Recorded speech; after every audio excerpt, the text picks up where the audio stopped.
Hello friends, Dhamu's kitchen and vlog પર તમારું સ્વાગત છે.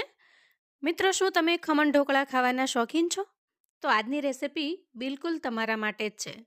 મોઢામાં મૂકતા જ પીગળી જાય અને મોંમાં દાંત ન હોય એવા વડીલોને પણ ખૂબ જ ટેસ્ટથી ખાઈ શકે એવી કચ્છી ઢોકળીઓની રેસિપી આજે હું તમારી સાથે શેર કરું છું. જોતાં જ મોઢામાં પાણી આવી જાય એવી આ રેસિપી સાવ સરળતાથી માત્ર 7થી 8 મિનિટમાં બનીને તૈયાર થશે. એટલે ઝડપથી બનીને તૈયાર તો થશે જ, પણ સાથે સાથે નાના મોટા સૌને ખૂબ જ પસંદ આવે એવી ટેસ્ટી બનીને પણ તૈયાર થશે. તો ચાલો ઝડપથી બનાવવાનું શરૂ કરીએ. સૌથી પહેલાં લઈશું આપણે 1 કપ બેસન. હવે એક મિક્સિંગ બાઉલ લઈશું અને એના ઉપર આ રીતે ગરણીને સેટ કરીશું. હવે એમાં ચણાના લોટને એડ કરીશું અને સારી રીતે ચાળી લેશું. આ રીતે આપણે લોટને ચાળીને તૈયાર કરી લેવાનો છે. હવે આપણે આના અંદર એક નાનું લીલું મરચું ઝીણું સમારેલું છે એને એડ કરીશું. આદુના એક નાના ટુકડાને મેં આ રીતે ખમણી લીધો છે, એને પણ એડ કરી દઈએ. સ્વાદ પ્રમાણે મીઠું એડ કરીશું અને એક નાની અડધી ચમચી જેટલી હળદર એડ કરીશું. હળદર એડ કરવાથી ખૂબ સરસ કલર આવે છે અને થોડી અમથી પિંચ ઓફ એટલે કે ચપટી જેટલી આપણે અહીંયા હિંગ એડ કરીશું. એનાથી ટેસ્ટ ખૂબ જ સરસ આવશે અને પાચન પણ ઝડપથી થઈ જાય છે.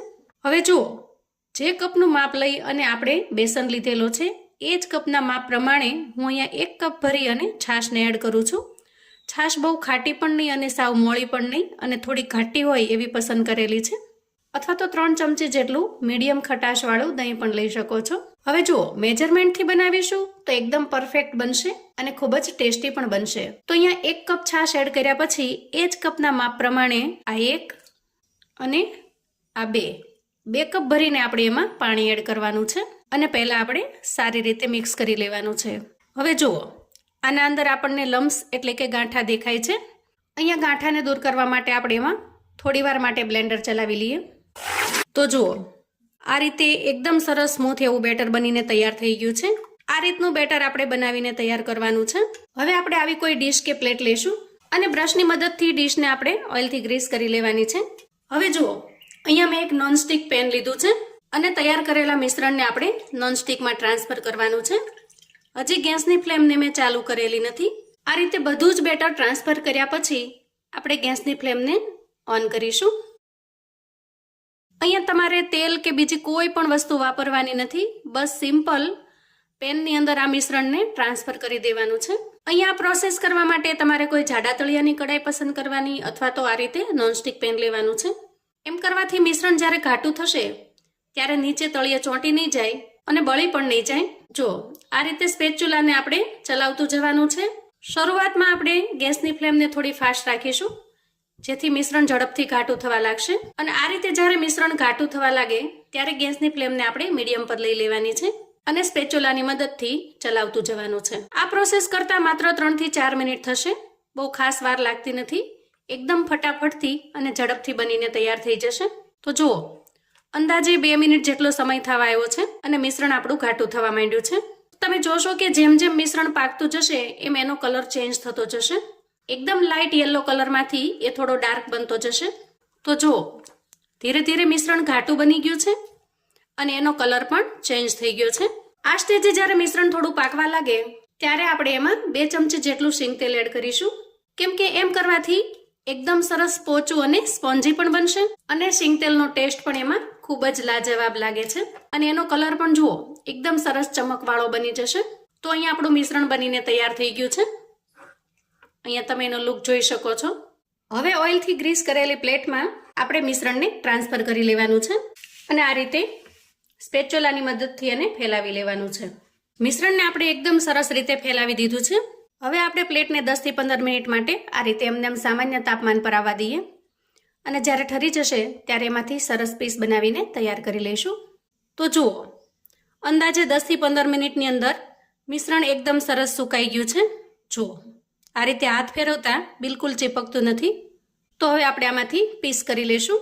આજે હું એકદમ સરસ નાના નાના બાઇટ્સ બનાવી રહી છું. અહીંયા તમને જે શેપની અંદર ગમે એ શેપની અંદર તમે કટ કરી શકો છો. આ રેસીપી બનાવવાની રીત થોડી ખાંડવી જેવી છે અને એટલા માટે જ આપણે આને ખાંડવી બાઇટ્સ પણ કહીએ છીએ. તો ઘણા જુદા જુદા નામથી આ રેસીપીને ઓળખવામાં આવે છે. અમુક જગ્યાએ પાટોડી કહેવામાં આવે છે, અમુક જગ્યાએ ખાંડવી બાઇટ્સ કહેવામાં આવે છે, અમુક જગ્યાએ કચ્છી ઢોકળીઓ પણ કહેવામાં આવે છે. તો જુઓ, એકદમ આસાનીથી અને સરળતાથી આપણે પીસ બનાવીને તૈયાર કરેલા છે. અહીંયા એક પીસ હું તમને નજીકથી બતાવું. જુઓ, એકદમ સ્પોન્જી અને મોઢામાં મૂકતા જ એકદમ સરસ ઓગળી જાય એવી સરસ બની છે. અને અહીંયા તૈયાર થયેલા પીસનો લુક જોઈને જ આપણને ખાવાનું મન થઈ જાય એવા સરસ બનીને તૈયાર થાય છે. હવે રેસીપીને ખૂબ ટેસ્ટી અને યમ્મી બનાવવા માટે આપણે એનો વઘાર કરી લઈશું. અહીંયા ગેસ ઓન કરી અને પેન મૂકીશું અને એના અંદર 1 ચમચા જેટલું તેલ લઈશું. અહીંયા તેલ બિલકુલ ઓછું લેવાનું. તેલ થોડું ગરમ થાય એટલે આપણે 1 ચમચી જેટલી રાઈ એડ કરવાની છે. નાનું એક લીલું મરચું આ રીતે ઝીણું સમારેલું છે, તીખાશ માટે એને પણ એડ કરી દઈએ. સુકાયેલા લાલ મરચાના 3-4 નાના પીસ લીધા છે, એને પણ એડ કરી દઈએ. 1 ચપટી જેટલી હિંગ લીધી છે. ખૂબ જ સરસ લાગે છે આ રેસીપીમાં હિંગનો ટેસ્ટ. તો અહીંયા વઘારની અંદર આપણે હિંગને એડ કરી દઈશું અને થોડા મીઠા લીમડાના પાન એડ કરીશું. વઘારની અંદર રાઈ ફૂટી જાય એટલે આપણે બાઇટ્સને એડ કરીશું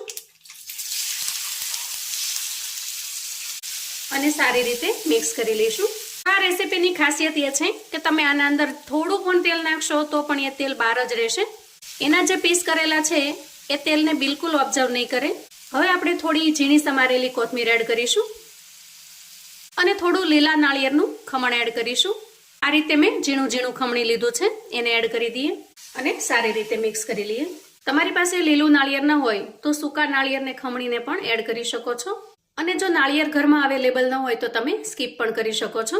તો અહીંયા તૈયાર છે આપણી એકદમ ટેસ્ટી અને એકદમ સોફ્ટ, મોઢામાં મૂકતા જ ઓગળી જાય એવી કચ્છી ઢોકળિયું. તો સવારનો નાસ્તો હોય કે સાંજે નાની મોટી ભૂખ હોય કે પછી બાળકોને ટિફિન બોક્સ કે લંચ બોક્સમાં આપવું હોય, તમે આ બનાવીને આપી શકો છો. ખરેખર ખૂબ જ ટેસ્ટી લાગે છે. ઘરમાં નાના મોટા સૌને આ રેસીપી ખૂબ જ પસંદ આવશે. એટલી યમી અને ટેસ્ટી બને છે. અહીંયા તમે પ્લેટની અંદર જોઈ શકો છો, જોતા જ મોઢામાં પાણી આવી જાય એવી સરસ બનીને તૈયાર થઈ છે. તો મહિનામાં આપણે ઘણી વખત ખમણ, ઢોકળા કે મુઠિયા બનાવતા હોઈએ છીએ. ક્યારેક આ રીતે કચ્છી ઢોકળીઓ બનાવીને પણ તમે એન્જોય કરી શકો છો. ખરેખર ખૂબ જ લાજવાબ બને છે. અને જો તમે ક્યારેય આ રેસીપીને ટ્રાય ન કરી હોય તો એક વખત મારા કહેવાથી ચોક્કસથી બનાવજો. જેમ તમને ખમણ, ઢોકળા અને મુઠિયા ખૂબ જ પસંદ આવે છે એ જ રીતે તમને આ રેસીપી પણ ખૂબ જ પસંદ આવશે. તો આવું અવનવું જાણવા માટે અને મને સપોર્ટ કરવા માટે ચેનલ પર જો તમે નવા છો તો પ્લીઝ ચેનલને સબસ્ક્રાઇબ કરો. વિડીયો ગમે તો લાઈક અને શેર કરો. તમારા સગા સંબંધી મિત્રોને પણ આપણી એકદમ સરસ રીતે બનાવેલી આ રેસીપીને ચોક્કસથી શેર કરજો, જેથી એ લોકો પણ કચ્છી ઢોકળીઓ બનાવીને પણ તૈયાર કરે, એન્જોય કરે અને એના પરિવારને પીરસી શકે. કોમેન્ટમાં મને ચોક્કસથી જણાવજો મિત્રો કે આજની આ રેસીપી તમને કેવી લાગી છે. ફરી મળીશું એક નવી રેસીપી સાથે. ત્યાં સુધી આવજો મિત્રો.